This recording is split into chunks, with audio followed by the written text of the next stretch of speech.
Hanno assaltato bancomat in mezzo Veneto con bombe artigianali lasciando chiodi sulla strada contro gli inseguimenti, banda sgominata dai carabinieri, il capo è un infermo che percepiva l'assegno di invalidità e conduceva una doppia vita. Scoperta dalla polizia postale di Bolzano una rete di pedofili online, 10 arrestati in tutta Italia, 48 indagati, perquisizioni e sequestri anche in Veneto. Il caso del 59enne veneziano che ha scelto di morire in Svizzera dopo 40 anni di paralisi, l'ex moglie racconta gli ultimi mesi di Loris Bertocco, amava la vita ma è stato abbandonato. Mamma trevigiana arrestata per maltrattamenti nei confronti della figlioletta di 6 anni, la storia arriva dalla Sicilia dove la trentenne è stata da tempo trasferita. A Verona rocambolesca fuga di un 18enne in sella al motorino truccato per arrivare agli 80 all'ora e senza assicurazione, lui la postata è arrivata anche grazie a Facebook. Studenti in piazza stamani in Veneto, i giovani in corteo per mettere sul piatto temi come il trasporto pubblico, il caro libri e l'alternanza scuola-lavoro. Medicinali donati a chi non può permetterseli di acquistarli, nasce in 3 comuni della Marca trevigiana il progetto Farmaco Sospeso. Telespettatori di Antena 3, buongiorno, ben ritrovati, questa è la prima edizione dei nostri telegiornali che, come avete visto e sentito dai titoli, si apre con la cronaca di una inchiesta, di un'indagine che ha portato i carabinieri di Padova a sgominare una banda molto pericolosa che compiva assalti ai bancomat con ingenti danni alle strutture in diverse province del Veneto. Ci sono 5 persone arrestate e il capo, pensate, era un invalido, un infermo che percepiva una pensione di invalidità e conduceva anche una incredibile doppia vita. Da pochissimo si è conclusa la conferenza stampa dei carabinieri di Padova che hanno illustrato l'attività. Per noi l'ha seguita Federico Fusetti che è in collegamento telefonico con noi. Federico.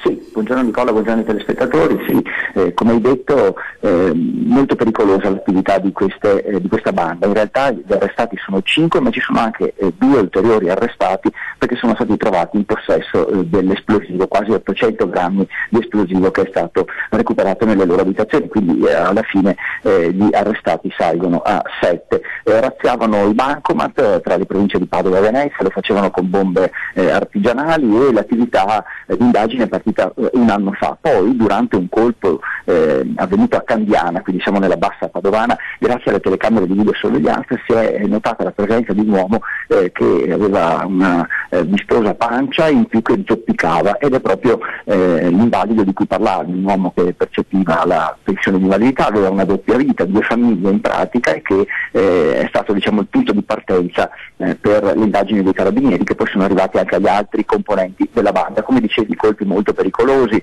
tra l'altro mettendo a rischio anche la struttura stessa degli edifici in cui operavano, quindi uffici postali o addirittura banche e condomini residenziali, proprio per la potenza delle esplosioni. Poi piano piano le indagini hanno portato ad individuare altri componenti della banda, l'attività si è allargata fino a quando si è arrivati anche ad individuare una sorta di base sempre nella bassa padovana nella quale si riunivano questi componenti della banda. Usavano automobili di grossissima cilindrata, scappavano a circa 200-220 km all'ora dopo aver eseguito i colpi e proprio una di queste auto, una macchina di grossa cilindrata, è stata ritrovata in un garage a fianco, proprio nelle immediate vicinanze della stazione di Padova.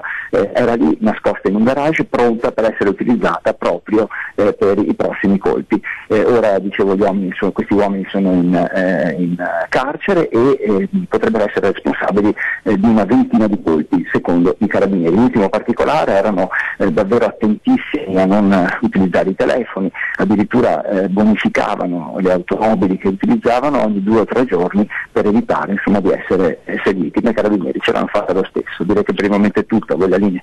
Grazie a Federico Fusetti e noi passiamo adesso a un'altra indagine, stavolta della polizia postale, che viene da Bolzano ma coinvolge anche il Veneto, perché La postale di Bolzano ha scoperto questa rete di pedofili online, arrestando 10 persone ed eseguendo 48 perquisizioni e sequestrando ingente materiale informatico prodotto mediante lo sfruttamento sessuale di minori. Le indagini hanno preso il via dall'arresto di un 38enne alto atesino avvenuto il 1 febbraio 2016 e ritrovato in possesso di ingente materiale digitale contenente esibizioni pornografiche di minorenni, materiale che l'arrestato diceva di aver scaricato da internet e quindi ceduto da soggetti dei quali non era in grado di indicare elementi utili alla identificazione. Però le sue dichiarazioni non hanno insospettito gli uomini della Polizia delle Comunicazioni, che hanno individuato tra le prove digitali del computer sequestrato un intenso utilizzo dell'applicazione VoIP e una rubrica composta da un centinaio di contatti dislocati in tutto il territorio nazionale. Questo ha portato a 48 perquisizioni e sequestri in diverse regioni, tra le quali anche il Veneto. Maggiori dettagli dunque questa sera nel nostro telegiornale del Veneto, per capire quali sono le province coinvolte in questa orribile rete. Adesso invece torniamo a parlare di Loris Bertocco, il caso di cui parlano tutti in questi giorni, il caso del 59enne di Fiesso d'Artico che, come sappiamo, come abbiamo raccontato, ha scelto di morire in Svizzera dopo 40 anni di vita in paralisi per un incidente stradale, un caso che ha riportato ovviamente alla ribalta la questione del fine vita. La moglie racconta ai nostri microfoni chi era Loris, com'era e anche la scelta di Loris. Sentiamola. Loris era una persona tenace, molto intelligente, che amava la musica, ma che non prendeva poche cose alla leggera. Lui ha fatto politica seriamente, cominciando ancora quando era giovane, ed è continuato fino adesso con le sue difficoltà.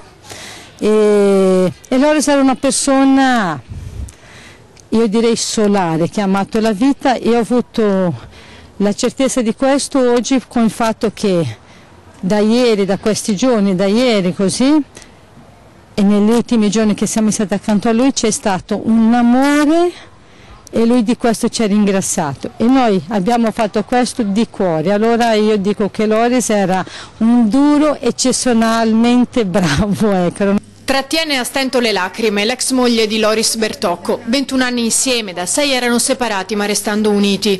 Una decisione difficile da accettare per chi resta, ma questa è una battaglia che chi ha vissuto a suo fianco ha capito e vuole portare avanti. Sapevo tutto, però a richiesta di Loris pochi amici intimi lo sapevano e noi abbiamo rispettato la sua volontà di non dire in giro. Qualcuno avrà anche provato a farlo desistere. Esattamente, qualcuno ha provato per amore, per amicizia, per tante cose e anche perché non è facile che uno, il tuo amico, il tuo marito, il tuo cugino, cioè una persona cara a te ti dica io non voglio più vivere a morire. Cioè, l'istinto è sempre di salvare, l'istinto nostro è sempre della salvezza, non è una decisione che neanche lì prendono alla leggera, è un percorso che deve essere fatto, rispettato, dopo se va avanti chiedono altre cose, cioè è un lungo percorso, non è una cosa che tu vai, compri una cosa o vai a fare la spa e prenoti fra un mese. Non è assolutamente niente di questo, è una cosa che è stata ponderata a lungo di un arco di tempo ragionevole. Cosa succederà? Ci sarà un funerale? Loris tornerà nel suo paese d'origine? Cosa accadrà?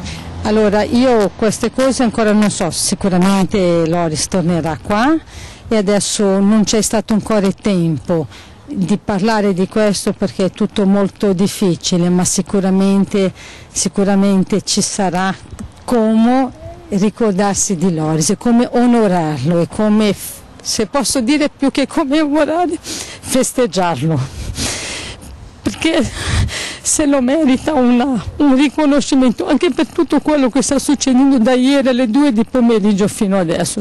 Siamo arrivati a livello nazionale per riscuotere le coscienze e per far riflettere.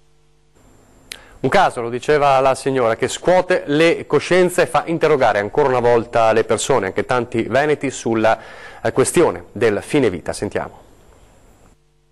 Sarà la cosa che farò anch'io, perché sono invalida, ho fatto 11 tumori e questa sarà la cosa che sceglierò di fare anch'io. Questa signora, che vive in prima persona la sofferenza della malattia, comprende e condivide una scelta difficile come quella fatta da Loris Bertocco e come lui da altri veneti. Decisioni che solo trovandosi in certe situazioni è possibile comprendere fino in fondo. Bisogna essere in quel momento per poter... Adesso che io sto bene non riesco a immedesimarmi. Secondo lei serve una legge che regolamenti? Sicuramente sì. Comunque ora si pensi su una cosa, i cittadini sembrano tutti concordare sulla necessità di una legge che regolamenti il fine vita. Credo che dobbiamo fare una riforma di tutto questo, credo. Speriamo di non rimanere impantanati però come siamo adesso. Penso di sì, è una legge di civiltà, sarebbe una legge di civiltà. Torniamo alla cronaca adesso, la cronaca di violenze e maltrattamenti in famiglia. Viene arrestata una mamma trevigiana per aver picchiato la figlia. Botte alla figlia di 6 anni, tanto da farla finire all'ospedale. Una mamma trentenne di Oderzo, da tempo residente con il compagno in Sicilia, a Messina, è stata arrestata con l'accusa di maltrattamenti. La donna, che per un periodo aveva abitato nel quartiere della Madonna della Salute, aveva lasciato Oderzo dopo la prematura morte del padre. E dalla Sicilia arriva la terribile storia che l'ha portata in carcere. In ospedale i medici si sono accorti subito dei maltrattamenti subiti dalla bambina, segnalando il caso alle forze dell'ordine. Le indagini hanno portato all'arresto della trentenne e all'allontanamento da casa della piccola e della sorellina maggiore di 8 anni, che hanno trovato accoglienza in un istituto di suore del Catanese.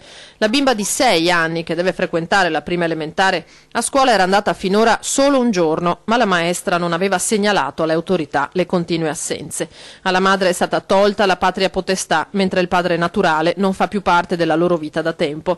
E per il giudice devono stare lontano anche dalla nonna. Intanto da un paio di giorni le due piccole, sottratte alle violenze domestiche, hanno ripreso le lezioni e cercano a fatica di tornare a quella che dovrebbe essere la normale vita di un bimbo. E allora a Verona, con la rocambolesca fuga di un 18enne che era in sella a uno scooter truccato e senza assicurazione, sfugge al controllo della polizia stradale, ma viene poi incastrato anche da Facebook. In sella allo scooter, truccato e senza assicurazione, è sfuggito alla polizia stradale, ma per poco. Foto e informazioni su Facebook lo hanno reso rintracciabile e per il giovane sono scattate sanzioni per quasi 2.500 euro. La storia arriva da un paese in provincia di Verona, dove un 18enne, intercettato da una pattuglia della Polstrada, è fuggito a bordo dello scooter truccato, senza fari e senza assicurazione. Nel zig-zag tra le viuzze e infine lungo una stradina sterrata, l'amico che era con lui è caduto a terra e gli agenti l'hanno sentito gridare il soprannome dell'altro. Di più non ha detto, ma questo e le immagini di videosorveglianza della stazione di servizio da cui lo scooter era spuntato hanno permesso ai poliziotti di risalire al profilo Facebook del ragazzo con tanto di foto del motorino blu e altri elementi come una fasciatura e un tutore alla gamba. Rintracciato a casa, il ragazzo ha tentato di negare, ma tutto coincideva. Ha mostrato agli agenti lo scooter riverniciato nel frattempo di nero e questo sperava bastasse a scagionarlo, soltanto che la bomboletta di vernice era ancora nel vano sottosella. A quel punto la missione: sono scappato perché non avevo l'assicurazione, ha spiegato. Per lui verbali per 2.470 euro e il sequestro del mezzo per la successiva confisca. Ed ora il caso del delitto di Isabella 90, l'abbiamo visto in questi giorni, le ricerche con i cani molecolari e il georadar, ma nessuna traccia ancora del corpo della segretaria. Il corpo di Isabella, il casolare, non c'è. 48 ore dopo l'inizio delle ricerche in via Polate 90 Padovana, nel casolare affittato da Freddy Sorgato, la polizia ha deciso di sospendere le ricerche. Un ingente dispiegamento di uomini e mezzi in questi giorni. Draco, Drav, Drogan, i cani molecolari arrivati dalla questura di Palermo e dalla polizia di frontiera di Milano, un robot georadar per rilevare discrepanze e scandagliare il terreno in profondità. Tutto inutile. Non è servito ripassare palmo a palmo il terreno, non è servito neppure setacciare il boschetto dei poveri resti della segretaria di Albignasego, uccisa nella notte tra il 15 e il 16 gennaio 2016 dal terzetto diabolico. Nessuna traccia. Un paio di falsi allarmi mercoledì, poi più nulla, fino alla sospensione delle ricerche. Secondo Paolo 90, fratello di Isabella, il corpo è là e lui, lo ha detto più volte, non si arrenderà mai. Ed ora la vicenda di Emanuela Petrillo, l'assistente sanitaria sospettata di aver finto le iniezioni su 500 pazienti dell'ULSS, che è comparsa ieri davanti al Collegio Professionale Infermieri di Treviso. È arrivata ieri intorno alle 17 nella sede del Collegio Infermieri di Treviso Emanuela Petrillo, accompagnata dal suo legale, l'avvocato Paolo Salandin. Nei suoi confronti è stato aperto un procedimento disciplinare per valutarne la condotta dopo il caso delle presunte vaccinazioni simulate su migliaia di pazienti. Caso esploso lo scorso aprile. L'assistente sanitaria di Spresiano è stata infatti denunciata dalla stessa ASL della Marca e sospettata di aver finto le iniezioni su 500 pazienti di Treviso, a cui si aggiungono altre 20.000 dosi dubbie somministrate tra il 2009 e il 2015, quando lavorava nell'azienda sanitaria friulana Codroipo. Ieri il collegio ha raccolto la sua deposizione. Al termine dell'iter si potrebbe arrivare a sanzionare l'iscritta con una misura che può andare dal richiamo alla radiazione dall'albo. Intanto ricordiamo che nei confronti della Petrillo sono stati avviati diversi accertamenti che hanno coinvolto l'ASL di Marca e la Procura di Udine. Emona la Petrillo si è sempre dichiarata innocente ed estranea ai fatti, una tesi portata avanti nonostante i test dell'Istituto di Sanità dicano che la maggioranza dei bambini trattati da lei, scelti come campione per gli accertamenti, non abbiano sviluppato gli anticorpi post vaccinazioni. Intanto l'azienda sanitaria trevigiana starebbe concludendo il procedimento disciplinare nei suoi confronti. Da quel momento si potrebbe arrivare ad una sospensione del procedimento oppure a licenziamento. Parliamo adesso di grandi opere, o meglio della grande opera incompiuta del Veneto, ovvero il Mose. Ieri a Vicenza per l'Assemblea Nazionale dell'ANCI c'era il Ministro delle Infrastrutture Graziano Del Rio che ha annunciato lo stanziamento dei fondi attesi per proseguire i lavori del Mose. Come ho sempre detto, le opere vanno completate, quindi abbiamo messo a disposizione le risorse per il completamento del Mose e questo è un punto molto importante. Sono già disponibili, già stanziate nel decreto ultimo firmato dal Presidente del Consiglio su mia proposta, quindi abbiamo dato garanzia che l'opera si completa. Così il Ministro delle Infrastrutture Graziano Del Rio risponde alle richieste delle ditte che lavorano al completamento del sistema di dighe mobili e alle preoccupazioni dei commissari.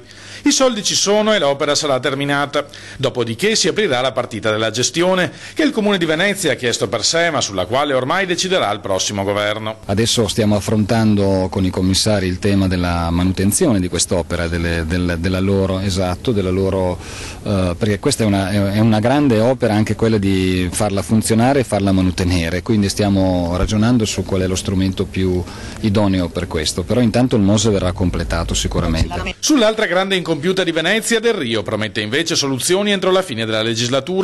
Le risposte, come assicurato innumerevoli volte dal lontano 2012, sono imminenti. Grandi navi, a che punto siamo? Ecco, di questo parleremo la settimana prossima. Per cui vuol dire che c'è un comitato in vista.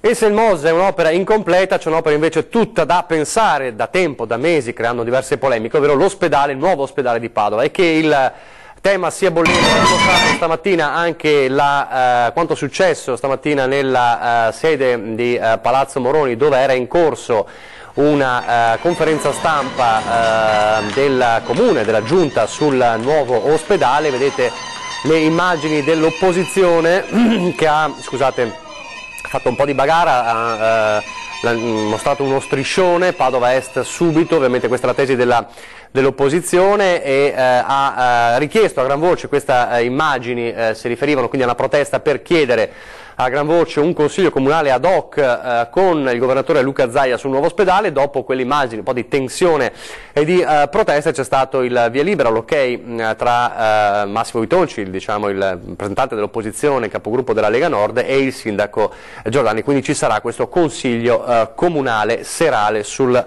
nuovo ospedale, ma che il tema sia caldo lo dimostra anche quanto hanno detto ieri i medici dell'ospedale di Padova e anche la scuola di medicina dell'università, pronti allo scontro. Sentiamo.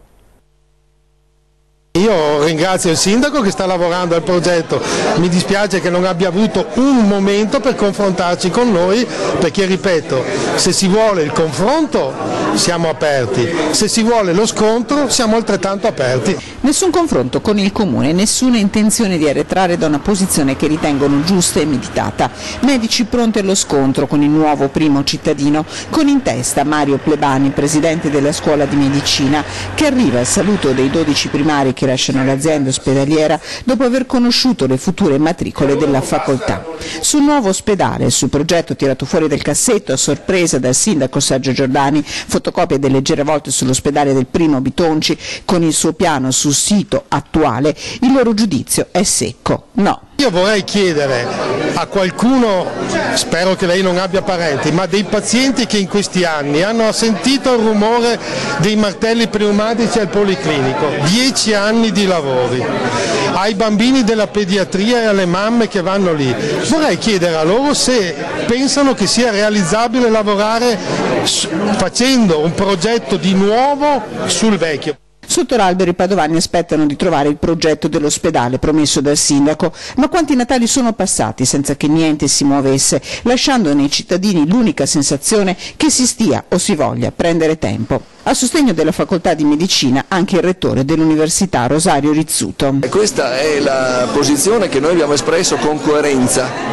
Io credo che a noi non può che essere riconosciuta una coerenza di obiettivi e di contenuti che abbiamo espresso. L'istituzione università parla per atti e la posizione non è cambiata di 1 millimetro in questi anni, nonostante i sorrisi tra sindaco e rettore scambiati a Palazzo Moroni non più di 2 settimane fa. Padova Est, Padova Ovest o Area Colli, ma l'ospedale con il suo carico di ricerca, didattica e assistenza non può più aspettare. Io credo che sia il momento di accelerare, le nostre posizioni sono note, noi non possiamo che ribadire l'importanza e l'urgenza di un nuovo ospedale all'altezza della scuola medica. Una breve pausa pubblicitaria.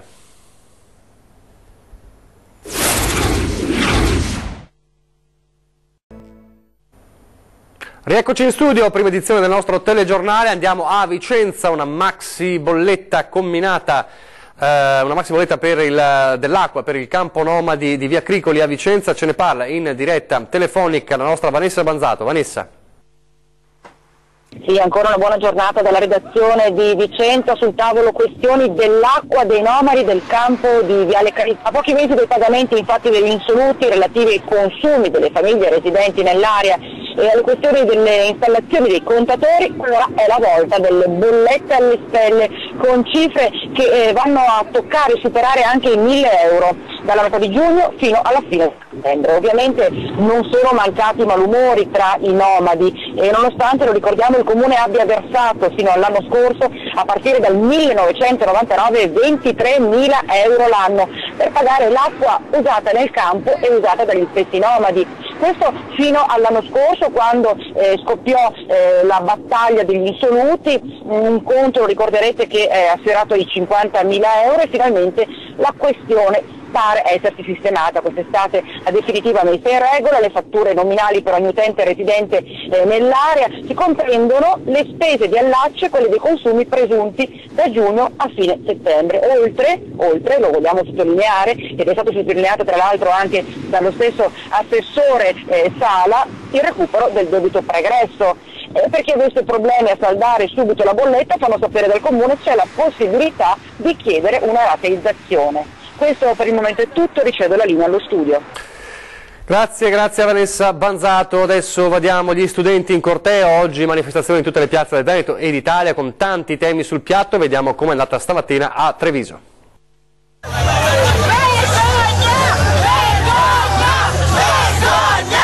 In marcia lungo le strade del centro e sul piatto della protesta ci sono temi caldi. La rete degli studenti medi in corteo a Treviso, come in tutte le piazze d'Italia e del Veneto, nella giornata della manifestazione che punta il dito contro le tante piaghe del sistema, non solo scolastico. I prezzi del trasporto pubblico giudicati insostenibili e il sovraffollamento spingono a chiedere un biglietto unico, calmierato e più corse. Poi c'è il tema dell'alternanza scuola-lavoro, strumento, accusano, che rischia di trasformarsi in sfruttamento e non formazione. Ma c'è spazio anche per la lotta al razzismo e per l'integrazione, pieno sostegno alla legge sullo Ius Soli. Nel corso della manifestazione gli studenti con un blitz hanno anche attaccato uno striscione davanti al Duomo per ricordare quando lo scorso anno fu vietato loro di passare proprio lì davanti in occasione del Gay Pride, uno striscione subito tolto dalla Digos che seguiva la manifestazione. Cambiamo argomento, ci sono tanti modi di lottare per sopravvivere e uno di questi è trovare lo stimolo giusto per farlo. Un tifoso di Federica Pellegrini l'ha trovato proprio nella campionessa di Spinea. Cara Federica, sono stato io che ho portato il tuo cestino. Ormai ti seguo da 13 anni, dal 2004, quando hai vinto la medaglia d'argento alle Olimpiadi di Atene. Grazie a te ho cominciato anch'io a nuotare. Poi l'anno scorso ero malato di cancro e tu mi hai dato tanta forza per superarlo. Federica Pellegrini mercoledì sera ha postato su Twitter la lettera di un suo tifoso. Questo messaggio, ha scritto, mi fa ricordare la vera importanza delle cose. Il messaggio l'ha trovato nella cesta della tuta dopo la finale dei mondiali di Budapest, uno dei suoi capolavori, una gara speciale per lei che l'ha lanciata ancor di più nell'Olimpo. Spero tanto che vincerai tu questa gara, io tifo per te. Spero che avrai tanti successi nella vita e anche nel nuoto, conclude il tifoso che ha scritto righe disarmanti nella loro semplicità. Probabilmente non è un caso che la Pellegrini abbia deciso di pubblicarla proprio in questi giorni, caratterizzati dalla polemica sui commenti sessisti pubblicati nei suoi confronti. Vi ricordiamo, lo dico ad antenna, se avete disservizi da segnalare del vostro paese, della vostra via, del vostro quartiere, tra le modalità come sempre, redazione @antenna3.it per mandare una mail, 0422 023 0898 per lasciare un messaggio in segreteria, 351 175 5340 per mandare un sms oppure un WhatsApp, un video, delle foto. Adesso parliamo del farmaco sospeso. Cos'è? È un progetto in 3 comuni della Marca trevigiana per raccogliere medicinali per chi non ha i soldi per comprarseli.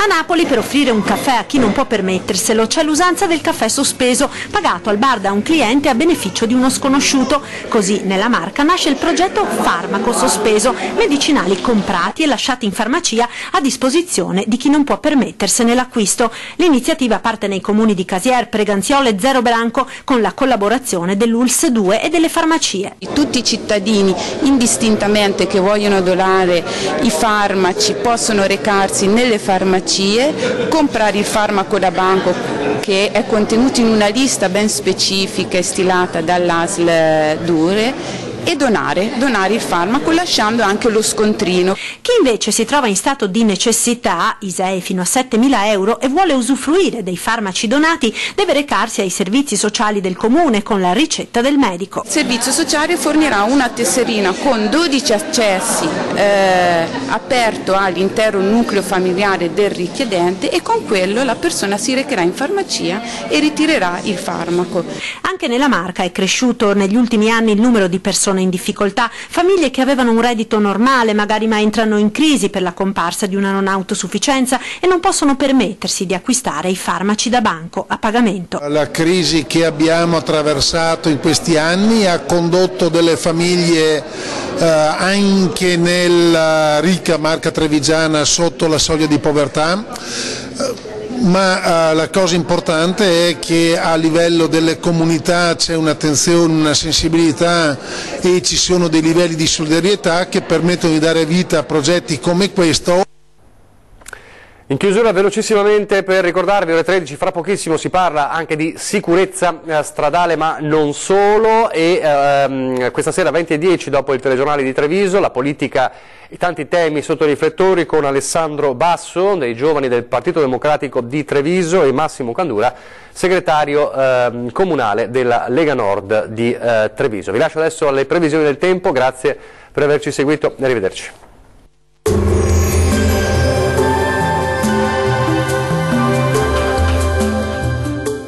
Termoidraulica Susin. Se compri una caldaia, in omaggio il condizionatore. Termoidraulica Susin a Zero Branco.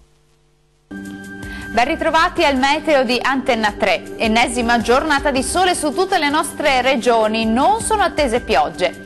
Nel dettaglio sul Veneto anticiclone con sole e bel tempo, da evidenziare un po' di nubi irregolari e locali nebbie o foschie mattutine sulle pianure centro-meridionali in genere, ma poi in rapido dissolvimento.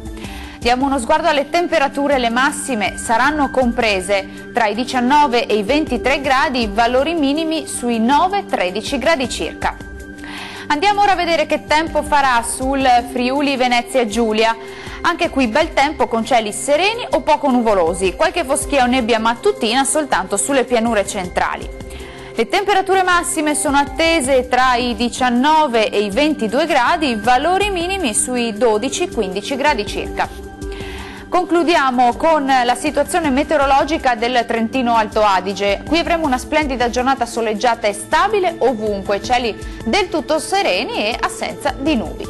Le temperature risultano essere in aumento con valori massimi sui 24 ma punte di 28 gradi, minime sui 7-8 gradi circa. Il mare sarà generalmente calmo, i venti deboli da nord. Dal meteo di Antena 3 per ora è tutto, grazie per l'attenzione, arrivederci.